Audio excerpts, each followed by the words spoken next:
You know, the universe is full of extremes, right? Things so big, so hot, so dense, they just completely blow our minds. Today, we're going on a hunt for the ultimate speed record, and it's going to push the laws of physics right to the edge. So, let me ask you a question. Forget about a fast car or a fighter jet. Think bigger, way bigger. How fast can an object possibly spin before it just disintegrates? Before the very forces of nature can't hold it together anymore? What's the absolute limit? Well, the answer is this number, 716 hertz. Now, what does that even mean? It means this thing completes 716 full rotations every single second. Just take a breath. In that 1 second, it's spun more than 700 times. It's unbelievable. To put that in terms you might be a little more familiar with, that's over 43,000 RPM. Okay, the red line on a really high-performance F1 car engine is maybe, what, 10, 11,000 RPM? This cosmic engine is spinning more than 4 times faster than that. And all that spinning means the surface of this object is moving at an absolutely staggering 24% of the speed of light. That's over 70,000 kilometers per second. It's moving so fast that it is literally pushing the known laws of physics to their absolute breaking point. So what is this incredible thing? All right, let's meet the champion.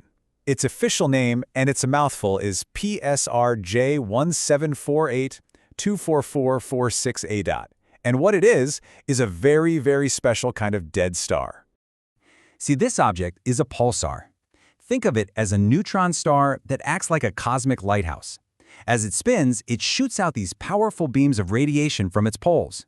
And if one of those beams happens to sweep past us here on Earth, our telescopes see a little pulse of energy. And this particular lighthouse is flashing at us 716 times a second. Our cosmic champion is about 18,000 light-years away, in a place called Turzan 5, and its location is super important. It's in what's called a globular cluster, which is basically an ancient, unbelievably crowded city of stars. We're talking millions of stars all packed into a tiny volume of space. It's this chaotic, crowded neighborhood that is the perfect forge for an extreme object like this. So how in the world do you make something so extreme? How could an object like this possibly even exist? Well, the story, as you can probably guess, starts with a truly catastrophic death. It all starts with a giant star, way, way bigger than our own sun. When a star that massive runs out of fuel, it can't fight against its own gravity anymore. It dies in this spectacular explosion called a supernova. But the really interesting part is what gets left behind. The star's core just collapses in on itself under that immense gravity. And all that material, we're talking more mass than our entire sun, gets crushed down into a sphere that's only about 20 kilometers or 12 miles across, basically the size of a single city. The density is almost impossible to wrap your head around. To give you some idea of that density, get this. A single teaspoon of this neutron star stuff would weigh billions of tons here on Earth. That's like taking an entire mountain range and balancing it on top of a single sugar cube. And this violent collapse has a really cool side effect. It's something called the conservation of angular momentum. You know how a spinning ice skater speeds up when they pull their arms in? It's the exact same principle. As the star's core gets smaller and smaller, it spins faster and faster. So yeah, it's born fast, but not this fast. And here's the puzzle. Over millions of years, pulsars are actually supposed to slow down. They lose energy, they lose their spin. So how did this old dead star end up becoming the fastest thing in the universe? Well, turns out it got a little help from a friend. Here's how it gets faster. This pulsar isn't alone. It's in a binary system orbiting another star. As its body gets older, it starts to expand and swell up, and our pulsar's intense gravity starts siphoning material off of it. This material spirals in, and as it crashes down onto the pulsar, it transfers all its momentum, spinning it up like a cosmic top, faster and faster, over millions of years. This whole process creates this special class of objects we call millisecond pulsars.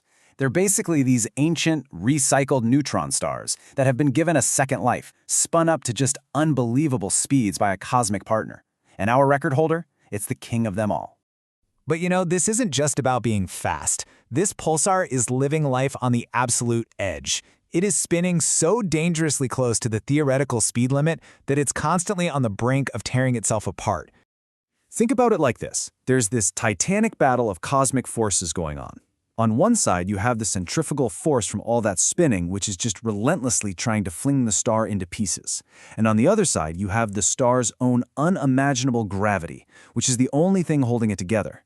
It exists in this violent, almost perfect balance between the two. This actually leads us to a fascinating little mystery. While our theories say a neutron star could spin at over 1,000 Hertz, we haven't found any that even come close. Our champion at 716 Hertz is the fastest, but there's this big, strange gap. So where are all the pulsars spinning at 800 or 900 Hertz? It kind of suggests some other force, maybe gravitational waves, is putting the brakes on them, which makes this record even more special. Okay, so why should we care? It's a tiny, spinning stellar corpse thousands of light years away. Why does this record actually matter? Well, because this thing is way more than just a cool fact. It's a unique laboratory for exploring the universe.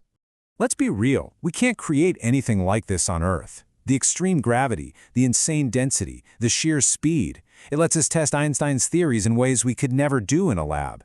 It helps us understand the bizarre physics of what's inside a neutron star. And its super precise, clock-like pulses can even help us detect ripples in space-time itself, something we call gravitational waves. It's a tool for understanding the fundamental laws of nature. So there you have it. We found the universe's speed king, an object spinning at the very, very edge of what physics says is possible. And it just makes you wonder, doesn't it? If something this extreme is out there, what other cosmic monsters, what other impossible objects are still hiding in the dark, just waiting for us to find them?